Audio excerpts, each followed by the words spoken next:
Kate Morrison stood outside the massive doors of the Galactic Council chambers and took a deep breath. Her dress uniform felt stiff against her shoulders, and the polished metals on her chest caught the strange purple light that filled the corridors of Nexus Prime. She had been a soldier for 15 years, but today she was supposed to be a diplomat. The thought made her stomach twist with worry. The doors opened with a soft hiss, and Kate walked into the most beautiful room she had ever seen. The ceiling stretched up so high that clouds actually formed near the top, and gentle rain fell in certain spots where alien plants grew in floating gardens. The walls seemed to be made of living crystal that changed colors as she watched. Around a circular table that looked like it was carved from a single giant pearl sat the most powerful beings in the galaxy. Ambassador Veltar of the Zephyrian Empire looked like a tall, thin person covered in blue scales with 4 arms and eyes that glowed like silver coins. He wore robes that seemed to be woven from starlight itself. Next to him sat Quintus of the Etherean Collective, whose body appeared to be made entirely of living crystal that rang like bells when he moved. The hive mind delegate looked like a giant mantis wearing golden armor, and its compound eyes tracked every movement Kate made. Kate walked to the empty chair that had been prepared for humanity and sat down carefully. She had practiced this moment 100 times on the ship, but being here in person felt completely different. The air itself seemed to hum with power and intelligence that made her feel very small and very human. "Welcome, human representative," said Ambassador Veltar in a voice that sounded like music played on instruments Kate had never heard. "We understand your species wishes to join the Galactic Trade Consortium." How quaint. The way he said quaint made Kate's jaw tighten, but she forced herself to smile. "Thank you for agreeing to meet with us. Earth is eager to establish trade relationships and contribute to galactic commerce." Several of the aliens made sounds that Kate realized were probably laughter, though it sounded more like wind chimes and grinding stone. Quintus spoke next, and his voice was like crystal bells ringing in harmony. "Contribute? What could a species that only achieved faster than light travel 50 years ago possibly contribute to civilizations that have been trading across the stars for millennia?" Kate felt heat rise in her cheeks but kept her voice steady. "Humans are resourceful and hardworking. We have unique perspectives and technologies that could benefit everyone." "Unique perspectives," repeated the hive mind delegate in a voice that sounded like 1,000 insects buzzing at once. "Yes, we have heard about human perspectives. You solve problems by hitting them with bigger and bigger hammers until they break." More of that musical laughter filled the room. Kate pulled out the datapad containing Earth's trade proposals and cleared her throat. "If I may present our formal proposal for consortium membership." "Oh, please do," said Veltar, waving one of his 4 hands dismissively. "We are all quite curious to see what passes for diplomacy among your kind."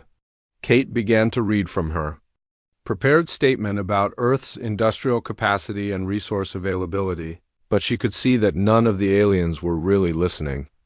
Veltar was examining his fingernails, which seemed to be made of liquid mercury.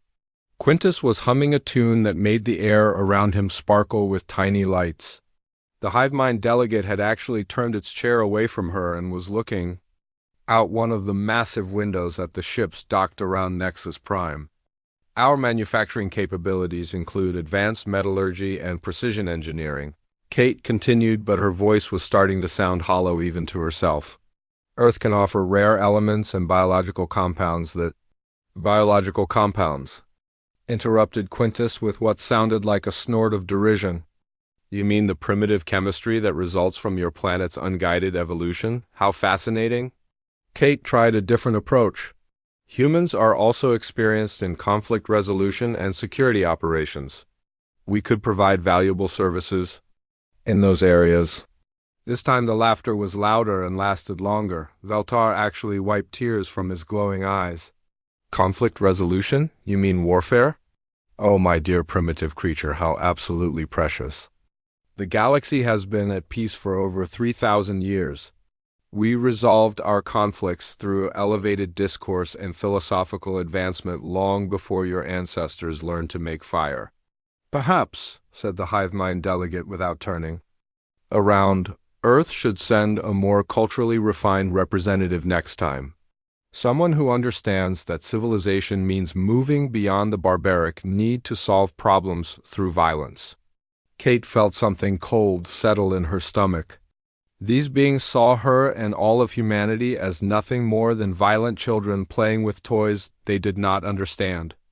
Every word she spoke only seemed to reinforce their opinion that humans were too primitive to deserve a place among the galactic community. She tried once more to explain Earth's technological achievements and cultural developments, but the aliens had already moved on to discussing other matters among themselves. They spoke in languages that sounded like singing and mathematics and poetry all at the same time.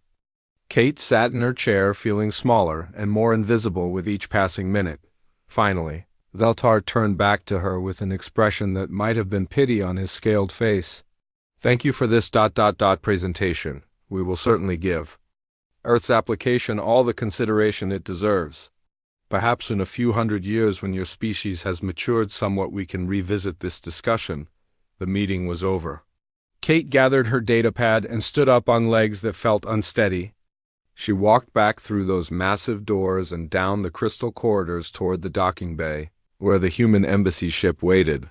Her dress uniform felt even stiffer now, and the medals on her chest seemed to weigh 1,000 pounds each. Captain Lisa Hayes was waiting for her at the airlock of the UES Valor. How did it go? She asked, though Kate's expression probably already answered that question.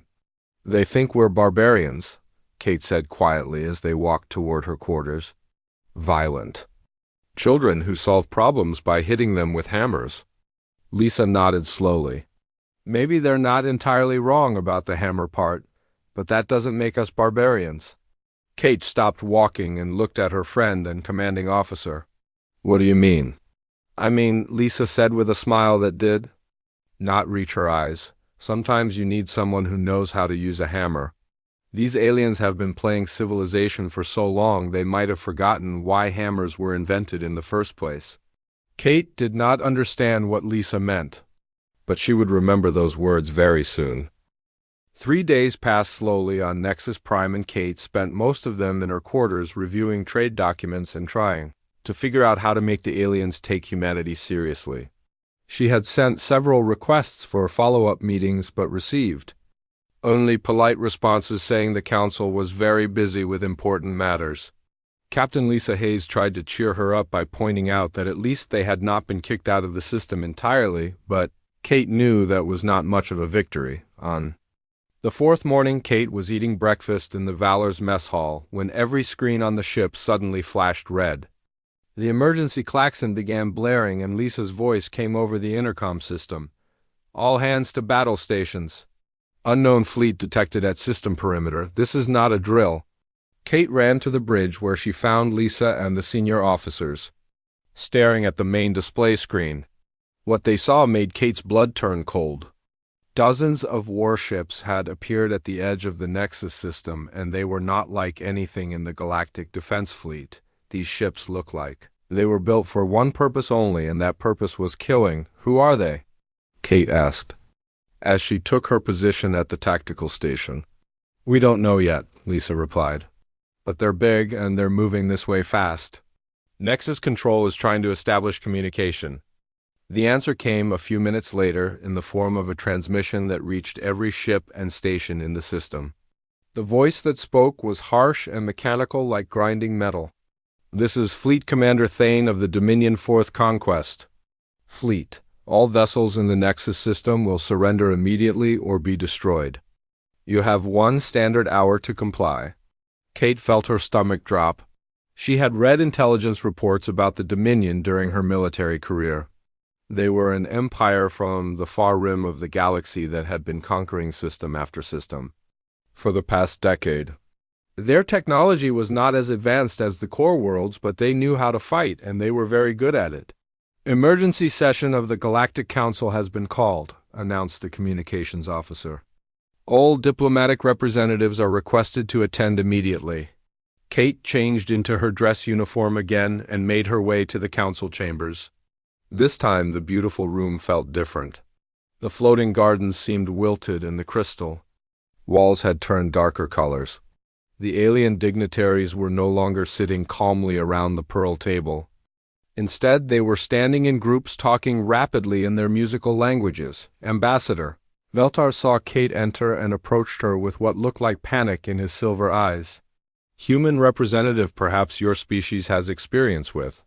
This sort of situation, what do you think we should do? Kate almost laughed at the irony. 3 days ago, these same beings had dismissed her as a violent primitive, but now they were asking for her advice about violence. What does your military say? She asked. Military? Veltar looked confused. We have the Galactic Defense Fleet, of course, but they are more of a ceremonial organization. We have not had actual warfare in 3,000 years. Then what do your war planners recommend? War planners? This time it was Quintus who spoke, and his crystal body was ringing with what sounded like nervous energy.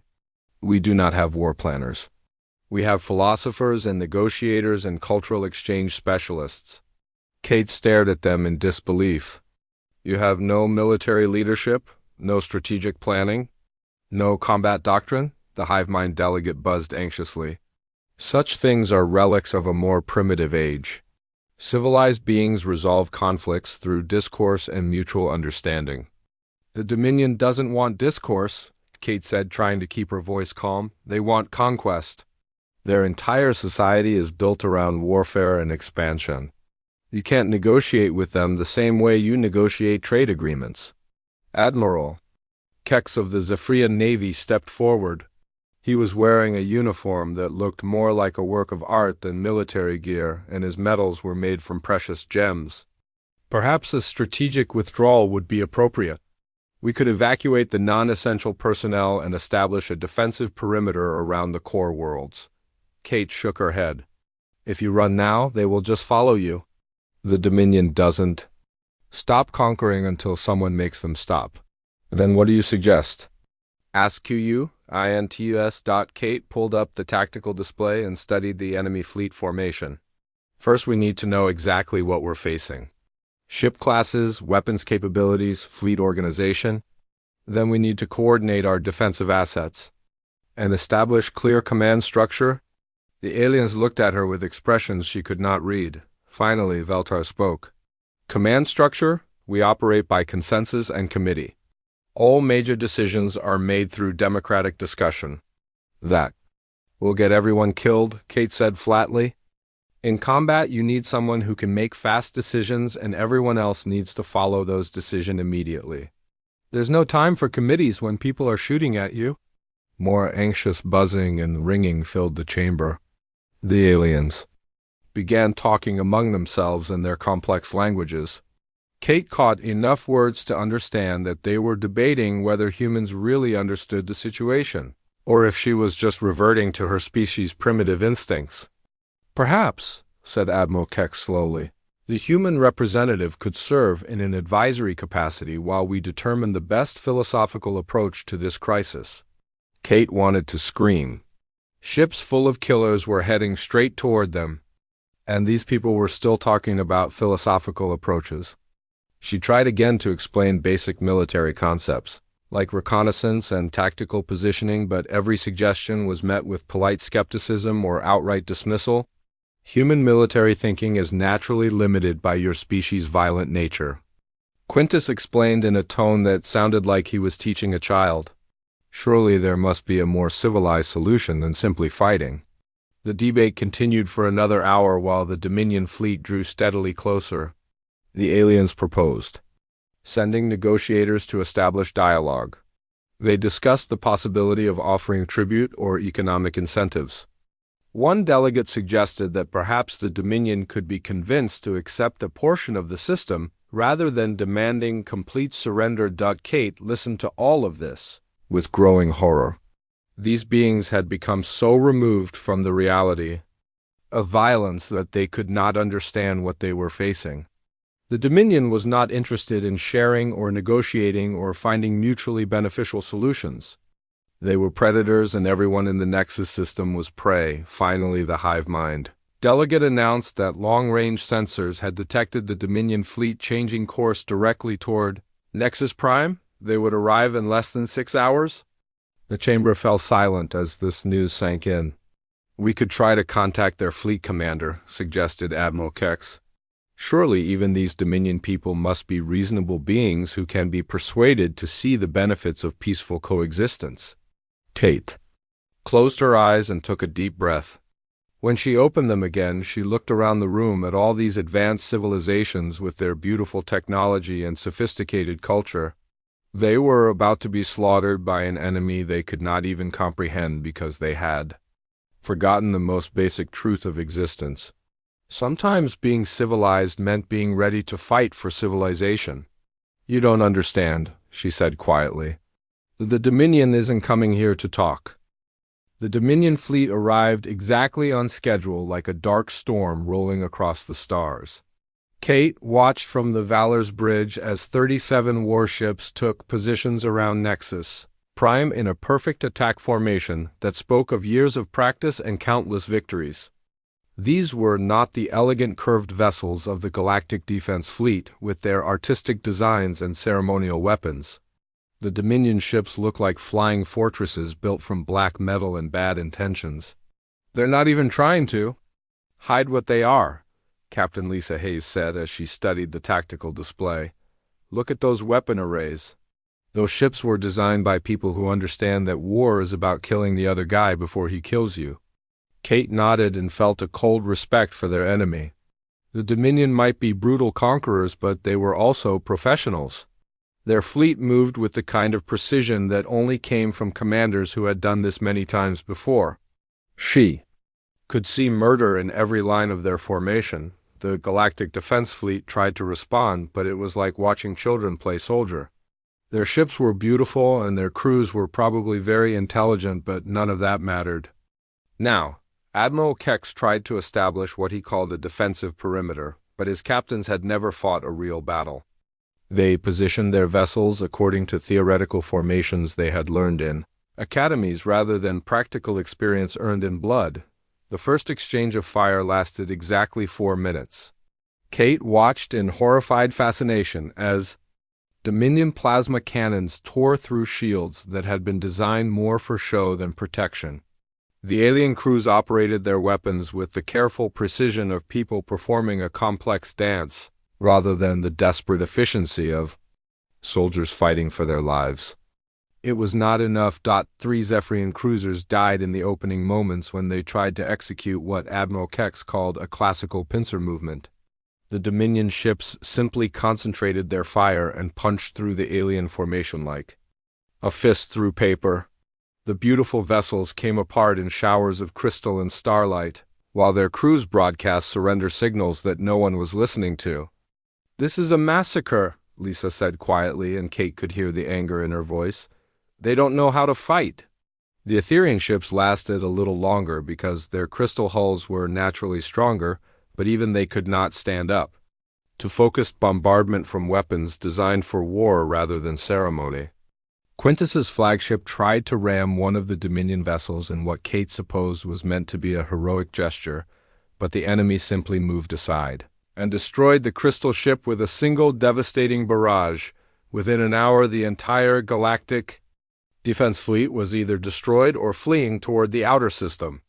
The aliens had not managed to seriously damage even one Dominion vessel. Kate felt sick as she watched the tactical display fill with debris fields and escape pods. "Nexus Prime to all remaining vessels," came a transmission from the station. "We are requesting immediate evacuation assistance. Our shields are failing and we have lost primary power to 3 sectors." Kate looked at the strategic situation and realized how hopeless it was. The Dominion had established complete control of the system in less time than it took most committees to decide what to have for lunch. Their ships were now taking positions around Nexus Prime like hunters surrounding wounded prey. "They're going to destroy the station," Kate said. "Those people in the council chambers have no idea what's coming."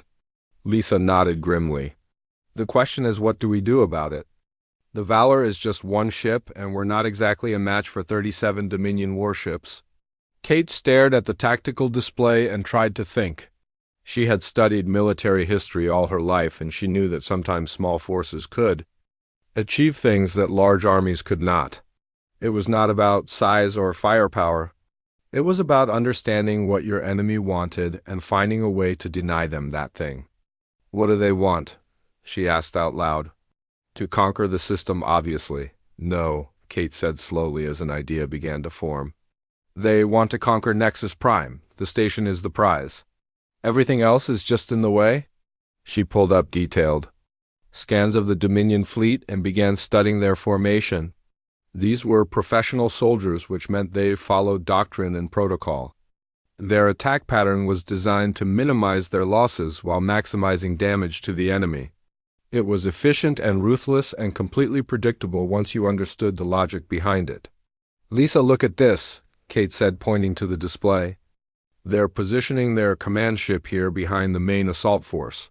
Standard doctrine for this type of operation. The commander stays back where he can control the battle without risking himself. Smart tactical thinking." "Yes, but also a weakness. See how the other ships are oriented toward their flagship? They're maintaining formation discipline even while attacking. If something happened to that command ship, the whole fleet would be disrupted." Lisa studied the formation, and Kate could see understanding dawn on her face. "You want to go after their commander?" "I want to make them pay a price they weren't expecting to pay. Right now, this is just target practice for them.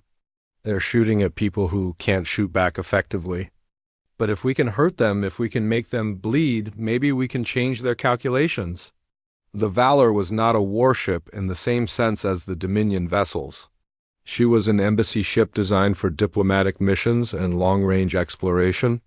But she had been built by humans who understood that space was a dangerous place and that sometimes diplomats needed to be ready to fight their way out of trouble. "We have military-grade shields and decent weapons," Lisa said thoughtfully. "Not enough to take on their whole fleet, but maybe enough to cause some damage if we're smart about it." Kate was already working on the tactical computer calculating approach vectors and weapons solutions. The math was not encouraging, but it was not impossible either. "We would have to get close, very close, and we would only get one shot at this." After that, Kate met her friend's eyes. "After that, we'd probably die. But maybe we buy enough time for some of those people to escape. Maybe we show the Dominion that not everyone in this system is going to roll over and surrender without a fight." Lisa was quiet for a long moment as she considered the odds. Then she reached for the ship-wide intercom. "All hands, this is the captain. We have a chance to help the people on Nexus Prime, but it's going to be dangerous. Anyone who wants to transfer to an escape pod can do so now with no questions asked." They waited, but no one left their posts. Kate felt a surge of pride in her species. Humans might be primitive compared to these ancient alien civilizations, but they understood some things that could not be taught in universities. They understood loyalty and courage and the simple truth that some things were worth fighting for even if you could not win. "All right then," Lisa said as she settled into the captain's chair. "Let's go speak their language." Kate marched back into the Galactic Council chambers, but this time she was not alone. Captain Lisa Hayes walked beside her wearing full combat gear and carrying a rifle across her chest. Behind them came 6 Marines from the Valor Security Detachment with their weapons ready and their faces set in hard lines. The beautiful room with its floating gardens and crystal walls suddenly felt very different with armed humans standing in it. The surviving council members were huddled in what they hoped was a secure bunker 3 levels below the main chambers. The elegant furniture was scattered and broken from the station's shaking under Dominion bombardment. Several of the aliens were injured, and all of them looked terrified in ways that Kate realized they had probably never experienced before. "Ambassador." Veltar looked up when Kate entered, and she could see desperate hope in his silver eyes. "Human representative, thank the stars you are here. Can your ship evacuate us? We need to escape before the Dominion breaks through the final barriers." "No," Kate said simply, and her voice carried a tone that none of the aliens had heard before. It was not the diplomatic politeness she had tried to use in their first meeting. It was not the frustrated pleading she had attempted when the crisis began. This was the voice of a soldier who had seen combat and knew exactly what needed to be done. What do you mean no? Quintus asked, and his crystal body was ringing with panic. Surely you understand that we must evacuate immediately. Kate walked to the tactical display that showed the current battle situation. The Dominion fleet had moved closer to the station, and their bombardment was systematically destroying Nexus Prime's defenses. At their current rate of progress, they would breach the hull within 2 hours and begin boarding operations. Look at this, Kate said, pointing to the display. See how their ships are positioned. See how they're maintaining formation even while attacking. This is not random destruction. This is a coordinated assault by professional soldiers who know exactly what they're doing. The aliens stared at the display, but Kate could tell they were not really understanding what they were seeing. They saw enemy ships and weapons and destruction, but they did not see the patterns that would be obvious to anyone with military training. The Dominion commander is here, Kate continued, pointing to the largest ship in the enemy formation. He's staying back from the main assault, but close enough to control his fleet. Standard doctrine for this type of operation. What does that matter? The hive mind delegate buzzed anxiously. They are destroying us regardless of their doctrine. Kate turned away from the display to face the council members directly. When she spoke, her voice was calm and clear and completely without doubt. It matters because doctrine creates predictability, and predictability creates opportunity. We are going to attack their command ship. The silence that followed was broken only by the distant sound of explosions as Dominion weapons tore through more of the station's outer hull. Finally, Veltar found his voice. Attack? With what? Our entire defense fleet has been destroyed. With the Valor and whatever other ships we can coordinate, we are going to hurt them. That's suicide, Quintus said, and his crystal form was practically vibrating with fear. Your single ship cannot possibly damage a Dominion fleet. Kate smiled, and for the first time since arriving at Nexus Prime, she felt completely comfortable in her own skin. You're probably right. We probably can't win. But we can make them pay a price they weren't expecting to pay, and maybe that will be enough. She began working with the tactical computer, pulling up detailed scans of the Dominion formation and calculating attack vectors. The aliens watched in fascination as she rapidly identified weak points in the enemy's positioning and began developing what they slowly realized was an actual military plan. Here, Kate said, pointing to a gap in the Dominion formation. If we approach from this angle, we can get close to their command ship before they can bring all their weapons to bear. We'll have maybe 30 seconds to do as much damage as possible. And then, asked Admiral Kex, and then we probably die. But dying while fighting back is better than dying while hiding in a bunker waiting for the enemy to find you. Captain Hayes stepped forward and began explaining the technical details of their plan. She spoke about weapons ranges and shield frequencies and tactical maneuvering in the same calm, professional tone that Kate had used. The aliens listened with growing amazement as they realized that these humans were not just talking about fighting back, they actually knew how to do it. We'll need every ship we can get, Lisa said. Civilian vessels, cargo haulers, mining ships, anything that can mount weapons or ram an enemy vessel. This isn't about elegant formations or theoretical tactics. This is about throwing everything we have at them and hoping we can do enough damage to matter. Kate established a communication link with the remaining ships in the system. Most of them were civilian vessels that had been trying to flee when the attack began, but a few had weapons and all of them had crews who were angry about what they had witnessed. This is Lieutenant Commander Kate Morrison of Earth's Colonial Defense Force, she announced, and her voice went out to every ship within range. The Dominion thinks we are easy prey. They think we will surrender or run without fighting back. They are wrong. She outlined the plan in clear, simple terms that left no room for misunderstanding. They would coordinate a concentrated attack on the Dominion command ship. Some vessels would provide distraction while others closed for the killing blow. It was not sophisticated and it was not elegant, but it was something the enemy would not expect. I won't lie to you, Kate continued. Most of us probably won't survive this, but we have a chance to show the Dominion that conquering this system will cost them more than they bargained for. We have a chance to make them remember that some Prey fights back. The response was immediate. Ship after ship acknowledged the plan and took positions for the attack. Kate felt something she had never experienced before as she listened to voices from dozens of different species volunteering to follow a human into battle. These beings might be from advanced civilizations, but they were still people, and people understood courage when they saw it. Ambassador Veltar approached Kate as she finished coordinating the attack plan. "I owe you an apology," he said quietly. "We dismissed your species as primitive, but we were wrong. You understand things that we have forgotten." "War," Kate replied simply. "We understand war.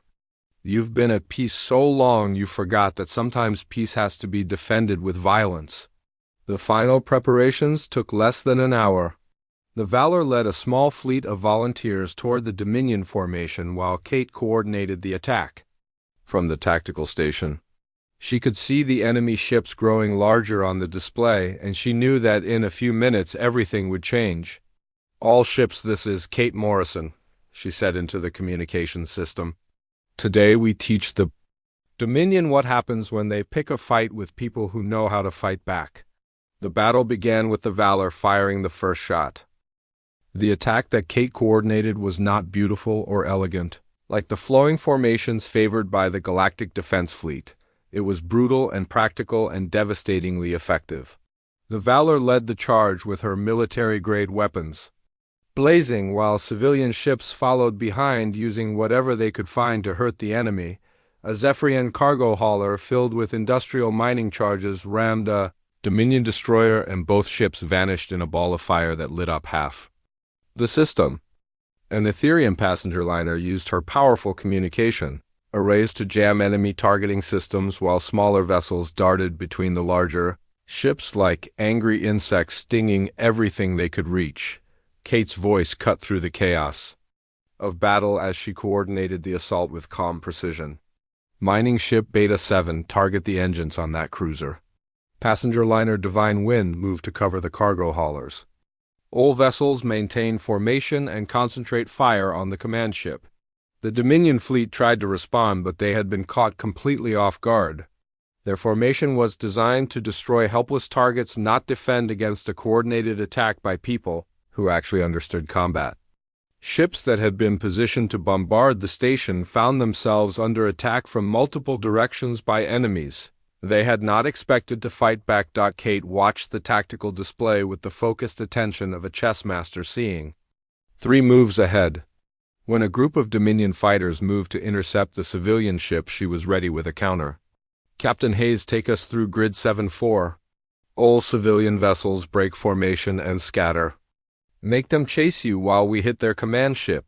The plan worked exactly as Kate had designed it. The Dominion fighters found themselves pursuing dozens of small fast targets while the Valor and her escorts drove straight toward the enemy flagship. The massive command ship tried to turn its heavy weapons toward this new threat, but it was too slow and too late. Kate's attack reached the Dominion command vessel just as she had calculated. The Valor's weapons were not powerful enough to destroy the enemy ship outright, but they did not need to be. Kate had studied the intelligence reports, and she knew where the Dominion kept their command and control systems. "Target their communication arrays," she ordered. "Hit their sensor clusters. Blind them and make them deaf." The Valor's precision fire tore through the command ship's external systems like a surgeon removing tumors. Within minutes, the Dominion flagship was cut off from the rest of the fleet and flying blind through the battle. The other enemy ships began to lose coordination as their carefully planned formation fell apart, but Kate was not finished. She had noticed something during her study of the enemy formation that the Dominion commander had probably forgotten in his moment of panic. His ship was now isolated and vulnerable, and there were still civilian vessels in the area with nothing left to lose. "All ships, this is Kate Morrison," she announced. "The command ship is wounded and alone, ramming speed." What happened next would be remembered in military academies for generations. 6 different vessels from 4 different species converged on the Dominion flagship in a coordinated ramming attack that no amount of armor could withstand. The enemy command ship broke apart under the combined impact, and fleet commander Thane died still trying to understand how a simple conquest had turned into a nightmare. With their leadership gone, the remaining Dominion ships lost all coordination. Some tried to continue the attack on Nexus Prime, while others attempted to rescue survivors from the command ship. A few simply fled toward the edge of the system. Kate seized the moment of confusion and pressed her advantage. "All remaining vessels form up on the Valor," she ordered. "We're going to finish this." The battle that followed was not really a battle at all. It was a rout. The surviving Dominion ships found themselves facing an enemy that fought with a ferocity and intelligence they had never encountered. These were not the helpless victims they had expected to conquer. These were people who had been taught by humanity how to turn desperation into strength and fear into fury. Within 3 hours, the entire Dominion fleet was either destroyed or fleeing toward the outer rim. Nexus Prime was battered and scarred but still intact. The great station's lights still shone against the darkness, and her people were still alive. Kate returned to the council chambers one final time, but now the atmosphere was completely different. The surviving alien dignitaries looked at her with expressions of awe and gratitude that she had never seen before. Ambassador Veltar approached her with tears streaming down his scaled face. "We owe you everything," he said simply. "Without your intervention, we would all be dead or enslaved." Kate nodded, but her expression remained serious. "This was just one fleet. The Dominion has others, and now they know that Nexus Prime can be defended. They will be back with more ships and better plans. Then we will be ready for them," said Quintus, and his crystal body rang with new confidence. "You have shown us what we forgot. You have reminded us that sometimes civilization must be defended with strength." The hive mind delegate buzzed in agreement. "We have learned from you humans. We have seen that there is wisdom in your warrior ways that we had dismissed as primitive." Kate looked around the room at these beings who had seemed so advanced and sophisticated just days ago. They were still advanced and sophisticated, but now they were also something more. They were people who understood that peace was not the absence of conflict, but the willingness to fight for what mattered. "I want to make an offer," Ambassador Veltar said formally. "On behalf of the entire Galactic Council, I invite humanity to establish a permanent military advisory position within our government. We need teachers who can help us remember what we have forgotten." Kate smiled for the first time since the battle ended. "We would be honored to accept. But I want to be clear about something. We're not just going to be advisors or junior partners. Humanity has earned its place at this table through blood and courage.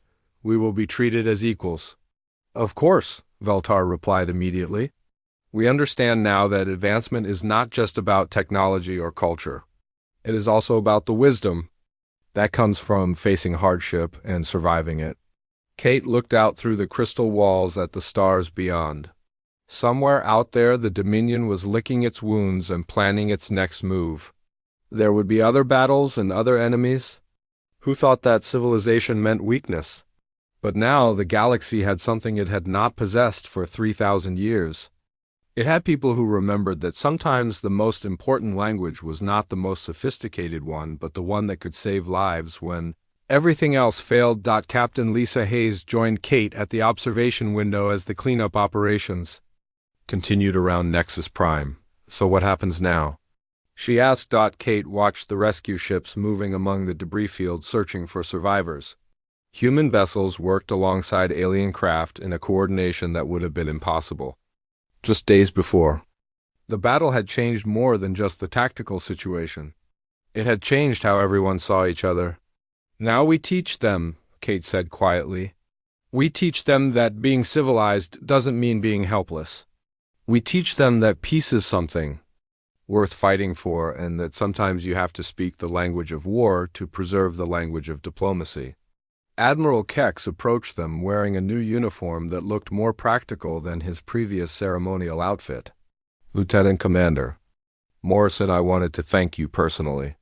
You saved not just our lives, but our entire way of life." Kate shook his hand in the human fashion which he had clearly practiced. "You don't need to thank me, Admiral. You just need to learn from this experience The galaxy is a dangerous place and peace only exists because people are willing to defend it. Over the following days, Kate worked with the alien leaders to establish new defense protocols and training programs. She helped them understand that military strength was not about conquest or aggression, but about deterrence and protection. The species that had dismissed humanity as violent barbarians now listened carefully as she explained concepts like strategic planning and tactical coordination. The transformation was remarkable to witness. Engineers who had designed their ships for beauty began incorporating armor and weapons into their blueprints. Diplomats who had relied entirely on negotiation started learning about the realities of dealing with enemies who could not be reasoned with. Scientists who had spent their careers studying abstract theories began developing practical applications for defense and survival, but perhaps the most important change was in how they saw themselves. The Galactic Council had been a collection of ancient civilizations resting on their accomplishments and convinced of their own superiority. Now they were something different. They were people who understood that survival required constant vigilance and that wisdom came from experience rather than just intelligence.